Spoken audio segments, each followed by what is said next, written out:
নমস্কার। আজকে ধনু রাশিকে নিয়ে বলবো। ধনু রাশির ক্ষেত্রে বুধের রাশি পরিবর্তন। বুধ রাশি পরিবর্তন করছে 11 এপ্রিল থেকে একদম 29 এপ্রিল পর্যন্ত অবস্থান করবে মীন রাশিতে। আর মীন রাশিতে এই সময়কালে এই ধনু রাশির ক্ষেত্রে তিনটি গ্রহ অবস্থান করছে, শনি, মঙ্গল এবং সূর্যদেব। তো বুধের এই অবস্থান হয়ে যাওয়া মানে নিচ অবস্থায় বুধ চলে আসা। তো কিরকম প্রভাব দিবে ধনু রাশির ক্ষেত্রে? ধনু রাশি কোন দিক থেকে লাভ হবে, কোন দিক থেকে ক্ষতি, কোন বিশেষ উপাচার, সত্যি কি লাভ হবে না লস হবে, সমস্ত কিছু আজকের ভিডিওতে তুলে ধরবো। তো যাই হোক, অনুষ্ঠানটি শুরু করার আগে সবার প্রথম বলি, এটা গ্রহের গোচর চন্দ্র রাশি অনুসারে বলা হচ্ছে, কারো কোনো রকম ব্যক্তিগত কুষ্টি ধরে আলোচনা নয়। যদি অনুষ্ঠানটি ভালো লাগে তাহলে লাইক, শেয়ার, কমেন্ট অবশ্যই করবেন, তার সাথে সাবস্ক্রাইব করবেন। আপনারা সাবস্ক্রাইব করলে বিশেষভাবে অনুপ্রাণিত হই এবং আগামী দিনে ধনুরাশি সম্পর্কিত বহু বহু ভিডিও দেওয়া হবে। যারা জ্যোতিষ সংক্রান্ত বিষয়কে ভালোবাসেন, গুরুত্ব দেন, ইন্টারেস্টেড, আশা করছি তারা বিশেষভাবে অনুপ্রাণিত হবেন। তো যাই হোক, বুধের এই পরিবর্তন, মীন রাশিতে তো বুধ নীচ হয়ে যায়। আর নিজ যখন বুধ নীচ অবস্থায় থাকে কারো জন্মগোষ্ঠীতে, তখন কিন্তু বহু রকম সমস্যা তৈরি হয়। তো এখন গোচরে নীচ হচ্ছে, পরিবেশ, গাছপালা, নার্সারি, এই সমস্ত কাজের সাথে যারা যুক্ত রয়েছেন, কাঁচামাল, এগুলো দিক থেকে একটা বিশেষভাবে ইফেক্ট হয়। আর জন্মগোষ্ঠীতে বুধ নীচ অবস্থায় থাকলে, তার নিজ ভঙ্গ না হলে একটু হ্যাকলাবে, তোতলামো করবে, তোতলামো জিনিসটা চলে আসে, দাঁতের সমস্যা থাকে, নার্ভজনিত প্রবলেম হয়, স্মরণশক্তি কমে যায়, বাচাল জিনিসটা হয় বেশি, কথা বলতে থাকলে উল্টাপাল্টা কথা বলে, বড়দের শ্রদ্ধা ভক্তি করে না, তার সাথে কনফিডেন্স জিনিসটাকে হারিয়ে ফেলে, ম্যানেজমেন্ট জিনিসটা থাকে না, চতুরতা জিনিসটা থাকে না, চালাক চতুর হবে না, একটুতেই থোপসা মেরে যাবে। এক কথায় বলতে গেলে যে মানে কি বলবো, মানে বুদ্ধি শুদ্ধি অতটা থাকে না, ভালো বুদ্ধি শুদ্ধি থাকে না, ভালো মন্দ বিচার করার একটা যে ক্যাপাসিটি, সেই জিনিসটা হারিয়ে ফেলে। তো বুধের কিন্তু এরকম নিচ অবস্থা থাকলে, তো এখন দেখতে হবে যে গোচরে বুধের নিচ ভঙ্গ হচ্ছে কিনা। কারণ দেবগুরু বৃহস্পতির একমাত্র অবস্থান ভালো বলেই এই সূর্য, শনি আর মঙ্গলের যে অবস্থান, এই চতুর্থ ঘরে বিভিন্ন দিক থেকে কিন্তু ধনুরাশির 12টা বাজাতো, কিন্তু গুরু গুরু নিজের রাশিকে দেখছে, তা আবার নিজের নক্ষত্র অবস্থান করে, সেরকম লাভের ঘরকে দেখছে, সেরকম আবার পুরুষার্থ পরাক্রমের ঘরকে দেখছে, যার জন্য ধনুরাশি বেঁচে গেছে। হ্যাঁ, তবে কি বাড়িতে কিছুটা অশান্তি হচ্ছে, সেই অশান্তির ফেসও করতে হচ্ছে, মাকে নিয়ে চিন্তিত, পিতাকে নিয়ে চিন্তিত, বাড়ির বয়োজ্যেষ্ঠ লোকদেরকে নিয়ে চিন্তিত, এইগুলো জিনিস কিন্তু থাকছে, এই পরিবর্তনও থাকবে। তো এখন সবার প্রথম দেখতে হবে যে বুধের এই পরিবর্তনে বুধের নিজভঙ্গটা হচ্ছে কিনা। যদি বুধের নিজভঙ্গ হয় তাহলে তো সোনায় সুহাগা, কারণ কর্মের ঘর, বুধের মূল ত্রিকোণ রাশি যেটা হচ্ছে কন্যা রাশি, দশম ঘর, এবং সেখানে বুধের কিন্তু দৃষ্টি পড়বে। এবং তার সাথে সূর্য, মানে সূর্যের, মানে বুধের পরিবর্তন হয়ে যাওয়া মানে সূর্যের আর 4 দিন পরে পরিবর্তন, সূর্য উচ্চ অবস্থা অবস্থান করবে, ভালো পরিবর্তন। এবং তার সাথে আবার শুক্রেরও পরিবর্তন হবে, শুক্রও 18 তারিখে আবার ষষ্ঠ ঘরে চলে যাবে নিজের রাশিতে। তো পরিবর্তনগুলো ভালো, কিন্তু দেখতে হবে যে সঙ্গে বুধের নিজভঙ্গ হচ্ছে কিনা। বুধের যদি নিজভঙ্গ হয় তাহলে ধনুরাশি কিন্তু সোনায় সুহাগা না। তো শনি আর মঙ্গল কিন্তু তাণ্ডব শুরু করবে। একদিকে থাকবে উত্তেজনা, তো একদিনে থাকবে ধৈর্য, অসীম ধৈর্য, আর একদিনে কিন্তু ঊর্জা, যথেষ্ট কাজ করবে। একদিকে বলবে যে চলো করি, এখনই কাজ মানে শেষ করি, আর আরেকজন বলবে যে চলো হিসাব করে কাজ করি, না তো কিন্তু অসুবিধায় পড়তে হবে। এই জিনিসগুলো বোঝার ব্যাপার রয়েছে। তো বুধের এই যে তৃতীয় ঘরে, চতুর্থ ঘরে অবস্থান মীন রাশিতে, এই মীন রাশিতে বুধের এই নিচ অবস্থায় যে অবস্থান, এই অবস্থানে দেখাই যাচ্ছে যে দেবগুরু বৃহস্পতি বুধের রাশি মিথুন রাশিতে অবস্থান করছে। অর্থাৎ দুটি কেন্দ্রের ঘরের অধিপতি নিজেদের মধ্যে স্থান পরিবর্তন করেছে, বিশাল বড় রাজ্য, স্থান পরিবর্তন রাজ্য হয়ে গেছে গুরু আর বুধের মধ্যে। চমৎকার একটা ভালো পরিবর্তন। এবং তার সাথে নিজ ভঙ্গ রাজ্য, তাও আর কি কেন্দ্রে তৈরি হয়ে গেছে এই ধনুরাশির জন্য। হেভি হেভি হেভি, বললে বললে, মানে ধনুরাশির চারিদিক থেকে উন্নতি। হ্যাঁ, তবে কি সবার ক্ষেত্রে যে সমান সেটাও না।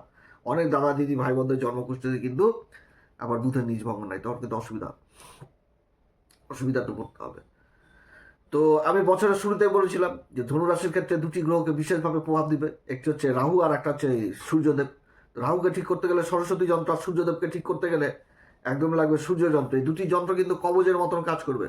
অতএব এই দুটি যন্ত্র অবশ্যই বাড়িতে স্থাপন করবেন, কারণ ভাগ্যের ঘরে কেতু আর পুরুষার্থ পরাক্রম তৃতীয় ঘর যেটা কুম্ভ রাশি, সেই ঘরে কিন্তু রাহু অবস্থান করছে। রাহু অ্যাম্বিশন দেবে, যোগাযোগ দিবে বিভিন্ন ক্ষেত্রে, কিন্তু রাহুর যে নক্ষত্র পরিবর্তন আবার বছরের মাঝখানে হতে যাচ্ছে, সেই পরিবর্তনটা আবার অন্যরকম মাত্রা দিবে। তো যার জন্য আগে থেকে প্রস্তুতি নিতে হবে। তো সূর্য যন্ত্র, সরস্বতী যন্ত্র, এটা কিন্তু বাড়িতে বিধিসম্মত মেনে, মানে বিধিসম্মত মেনে অবশ্যই লাগাবেন, এবং রেগুলার কিন্তু ভক্তি সহকারে যে নিয়মগুলো থাকে সেই নিয়মগুলো অবশ্যই করবেন, তাতে যথেষ্ট ভালো অবস্থান হবে। কারণ ভাগ্যের ঘরের অধিপতি হচ্ছে সূর্য, ভাগ্য বলি করতে হবে, আর ভাগ্যের ঘরে কেতু অবস্থান করছে। কেতুকে নিয়ম ভিডিও দিয়েছি, কেতুকে ঠিক করতে হলে কি করতে হবে।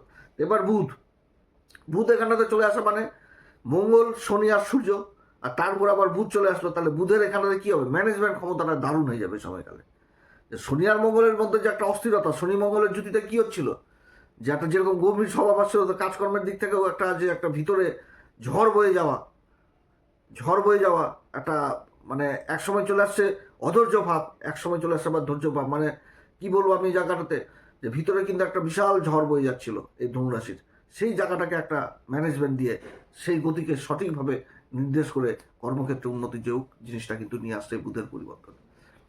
বুধের এই নিজভঙ্গ হয়ে যাওয়া মানে মান সম্মান পদ প্রতিষ্ঠা চারিদিক থেকে একটা ভালো অবস্থান। যারা রাজনীতির সাথে যুক্ত রয়েছেন তাদের জন্য বিশেষ ভালো অবস্থান এইটুকু সময়কাল 29 একদম এপ্রিল পর্যন্ত। তারপরে আবার উচ্চ যে সূর্যের সাথে উচ্চ ঘরে বুধের জুতি হবে, ওই জুতিটাও যথেষ্ট টেরিফিক ভালো জুতি হবে, এবং শুক্রের অবস্থান হয়ে যাবে ষষ্ঠ ঘরে। তো যাই হোক, বুধের এই যে নিজভঙ্গ হচ্ছে এটাই সব থেকে বড় জিনিস, বড় পাওনা এই সময়কালে ধনুরাশির। যে মানে একে তো চলছে ঢাইয়া, তার মধ্যে বুধের এই নিজভঙ্গ হচ্ছে চতুর্থ ঘরে সুখের জায়গায়। তো অনেক দিক থেকে উন্নতি ভালো প্রভাব পড়বে। ভালো দিক বলতে কি নিজভঙ্গ এবং বুদ্ধি ও সিদ্ধান্তের উন্নতি হবে। শুরুতে কিন্তু সমস্যায় পড়বে, কোনো কিছু শুরুতে একটা অসুবিধার চিহ্ন থাকছে সময়কালে, ফেস হবে, সমস্যা হবে, তার সমাধান হবে, এবং যে সমাধানটা হবে সেটা স্থায়ী সমাধান হয়ে যাওয়া, যে কিছু একটা স্থায়ী পেয়ে যাওয়া। কারণ কর্ম জিনিসটাকে বোঝাচ্ছে সুখের ঘরে বুধ, এবং উচ্চ দৃষ্টি পড়ছে কর্মের ঘরে, নিজভঙ্গ হয়ে গেছে। তো অতএব কর্মের দিক থেকে সরকারি বেসরকারি কর্মের সাথে যারা যুক্ত রয়েছেন তাদের সরকারের দিক থেকে কিছু বা নিজের যে ক্ষেত্রে কর্ম করছেন সেখান থেকে কিছু পাওনা গণ্ডা বা মান সম্মানের পদোন্নতি এই জিনিসটাকে বোঝাচ্ছে এই সময়কালে ভালো অবস্থান। সেরকম শিক্ষার জায়গাটাও কিন্তু যথেষ্ট, কারণ চতুর্থ ঘর থেকে কলেজ শিক্ষা জিনিসটাকে বোঝাচ্ছে, এবং সূর্য 4 দিন পরে কিন্তু সূর্য আবার উচ্চ অবস্থায় চলে আসবে, নবম ঘরের অধিপতি। শিক্ষার জায়গাটা দুর্দান্ত দেখাচ্ছে এই সময়কালে এই ধনুরাশির ক্ষেত্রে। এবং ধনুরাশির যে নক্ষত্রগুলো পাচ্ছে এই সময়কালে বুধ, এই 11 তারিখ থেকে একদম 29 তারিখ পর্যন্ত পূর্বা ভাদ্রপদ, তারপরে পাচ্ছে উত্তরা ভাদ্রপদ, তারপর হচ্ছে রেবতী নিজের নক্ষত্র পেয়ে যাচ্ছে। তো পূর্বা ভাদ্রপদ তপস্যা, গুরু দেখানো পথ, উত্তরা ভাদ্রপদ ক্যালকুলেট, হিসাব, সমস্ত কিছু, অর্থাৎ হিসাব করে চলতে হবে, ম্যানেজমেন্ট করে চলতে হবে, পরিবেশের সাথে খাপ খাইয়ে চলতে হবে। সেই জিনিসগুলো যেটা গুরুত্ব দিচ্ছিল না, হয়তো কোনো জায়গায় নেগলেন্সি হচ্ছিল, সেই জায়গাগুলো বের করে সেগুলোর উপর এখন চলবে হিসাবের জায়গাটা ঠিক রাখতে হবে। মুখের কথা তো চলবেই, কারণ বুধ এখানটাতে আসা মানে ব্যবসা বাণিজ্য কর্মক্ষেত্রে নিজের মুখের বাণী, নিজের চতুরতা, নিজের ম্যানেজমেন্ট ক্ষমতা দ্বারা সে পরিবেশটাকে তো ঠিক করবে, অশান্ত পরিবেশটাকে সেদিকে তো নিজের দিকে নিয়ে আসবে। কিন্তু কাগজপত্র মেনটেন এই জিনিসটা তো বুঝাচ্ছে গুরুর নক্ষত্র, এবং উত্তরা ভাদ্রপদে এই নক্ষত্রটাকে বুঝাচ্ছে।